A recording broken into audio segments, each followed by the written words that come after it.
Bonjour à tous. Rencontre avec un loup de mer. Direction Fécamp, au gré des vents.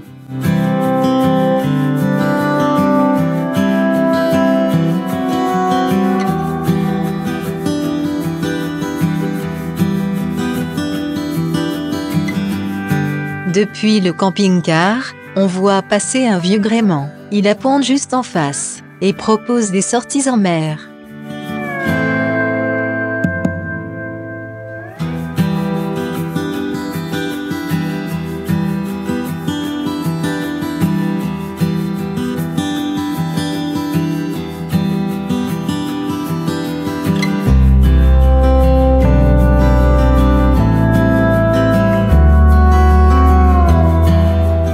Bonjour Astérix.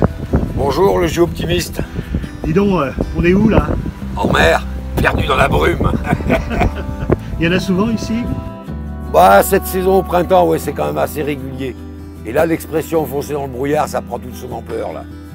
On y est dedans, la visibilité, 150 mètres. Au gré des vents, ce sont des visites que tu fais régulièrement? Ah oui, ouais, c'est quasi, l'été c'est tous les jours. En début de saison, c'est un peu plus les week-ends, mais il y a des jours de semaine aussi, ouais. Et alors tout le monde participe, hein? Eh ben oui, on essaie.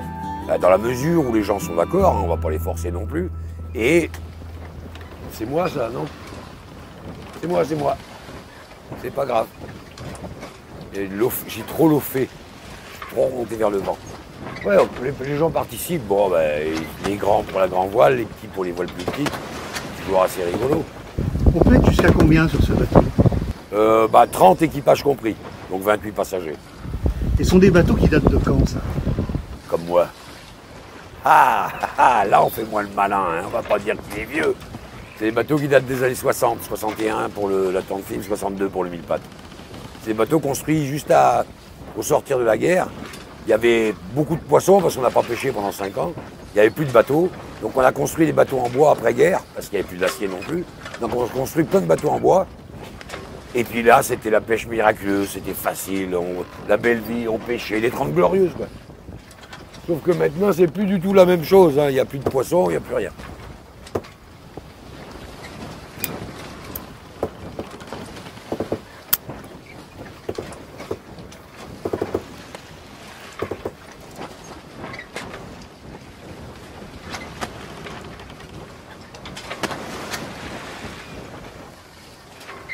Après 2 heures de mer, nous rentrons. Mais la visibilité ne dépasse plus 100 mètres. Chacun est à son poste, concentré, et scrute l'horizon. Ça y est, enfin, on voit le phare. Des coups de corne de brume quand même.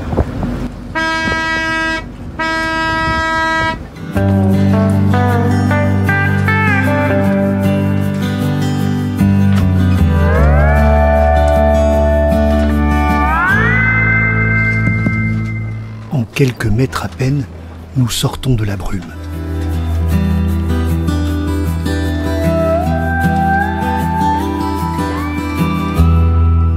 Nous avons même droit à un magnifique coucher de soleil.